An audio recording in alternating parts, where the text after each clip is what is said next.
মুর্শিদাবাদ হিংসার ঘটনায় ঘর ছাড়া শতাধিক পরিবার। আক্রান্তরা আশ্রয় নিয়েছে পার্শ্ববর্তী জেলা মালদহের বৈষ্ণবনগরের পারলালপুর হাই স্কুলে। শুক্রবারই আক্রান্তদের সঙ্গে দেখা করতে মালদহে যান রাজ্যপাল। আর শনিবার তার ফেরার পরের দিনই কালিয়াচকের বৈষ্ণবনগরের জলরাই সিসা এলাকা থেকে উদ্ধার প্রচুর বোমা। এলাকার একটি মাঠে পড়ে থাকা বস্তা থেকে উদ্ধার হয় 17টি বোমা। খবর পেয়ে ঘটনাস্থলে বম্ব স্কোয়াড এবং দমকল অত্যন্ত সাবধানতার সঙ্গে বোমাগুলি নিষ্ক্রিয় করেছে বম্ব স্কোয়াড। কিন্তু প্রশ্ন উঠছে, কোথা থেকে এলো এত বোমা? কারা মজুত করেছিল এই বোমা, বা কি উদ্দেশ্যে মজুত করা হয়েছিল? তবে কি নতুন করে কোথাও হিংসার ষড়যন্ত্র হচ্ছে? সমগ্র ঘটনার সামনে আসতে চাঞ্চল্য ছড়িয়েছে এলাকায়। ঘটনার তদন্ত শুরু করেছে পুলিশ, কিন্তু একের পর এক ঘটনা প্রমাণ করছে মালদায় মুড়ি মুড়কির মতো তৈরি হচ্ছে বোমা বারুদ। 2 দিন আগে কালিয়াচকেরই বীরনগর এলাকায় বোমাকে বল ভেবে খেলতে গিয়ে আহত হয় 5 শিশু। জেলার চারিদিক থেকে উদ্ধার হচ্ছে আগ্নেয়াস্ত্র। বিজেপির অভিযোগ, সমগ্র বাংলা এই মুহূর্তে বারুদের স্তূপে পরিণত হয়েছে। অন্যদিকে তৃণমূলের দাবি, বিজেপি এসব বলে বদনাম করতে চাইছে তৃণমূলকে। পুলিশ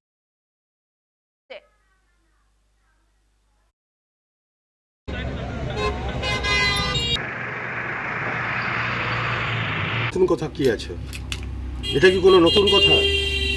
পশ্চিমবঙ্গ বারুদের স্তূপের উপর দাঁড়িয়ে আছে। পশ্চিমবঙ্গের আনাচে কানাচে বারুদের স্তূপ পাওয়া যাচ্ছে, আগ্নেয়াস্ত্র পাওয়া যাচ্ছে, বোমা পাওয়া যাচ্ছে।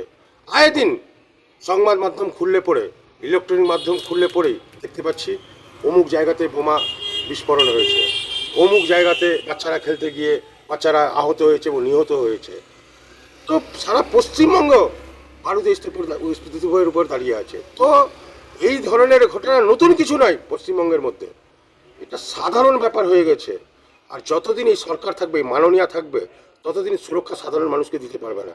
এদিকে অপরদিকে বলে বেড়াচ্ছে এটা মা মাটি মানুষের সরকার। বিজেপি নেতাদের কাজ পশ্চিমবঙ্গ সরকারের বিরুদ্ধে উল্টাপাল্টা কথা বলা, দুর্নাম করা।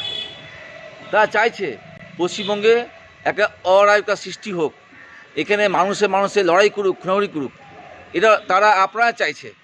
কিন্তু পশ্চিমবঙ্গ সরকার কঠোরভাবে তা আটকানোর চেষ্টা করবে। বৈষ্ণবনগরে যেটা পাওয়া গেছে ওটা বোমাগুলো, সেটা পশ্চিমবঙ্গ সরকারের পুলিশই উদ্ধার করেছে এবং রীতিমতো তদন্ত করে কারা রেখেছে ধরা পড়বে এবং তাদেরকে ধরবেও। তাই বিজেপি নেতাদের কথার কোনো মূল্য নেই। সাধারণ মানুষ, পশ্চিমবঙ্গের সাধারণ মানুষ, খেটে খাওয়া মানুষ মমতা বন্দ্যোপাধ্যায়ের সঙ্গে আছে, ছিল এবং থাকবে। এবং তাদের কোনো রকম ভুলভাল কথার মধ্যে বা তাদের উল্টাপাল্টা কথার মধ্যে মানুষ পড়বে না। পশ্চিমবঙ্গ পুলিশ নিরপেক্ষ কাজ করবে। আশা করছি যারা এগুলো করেছে তাদেরকে পুলিশ ধরবে। ওখানে কিছুদিন আগেও কিছু বোমা পাওয়া গেছিলো, যেখানে বাচ্চারা হয়তো পড়ে বল ভেবে খেলতে গিয়ে পড়ে গেছে। এই জিনিসগুলো পুলিশ তদন্ত করছে, কারা ডাকছে, কারা সৃষ্টি করছে। পশ্চিমবঙ্গের পুলিশ আপ্রাণ চেষ্টা করছে তাদেরকে ধরার।